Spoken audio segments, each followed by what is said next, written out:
న్యాయము కాని నా క్రియలన్నీ ప్రేమతో నీవు క్షమించావు.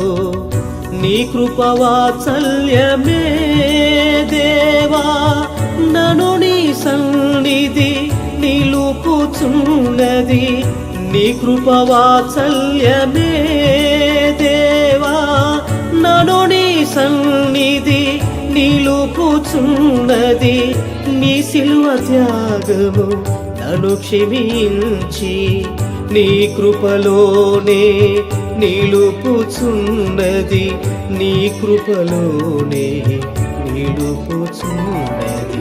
మహనీయుడా నా యేసయ్యా, మహిళ నీవు మహాగణుడు. మహనీయుడా నా యేసయ్యా.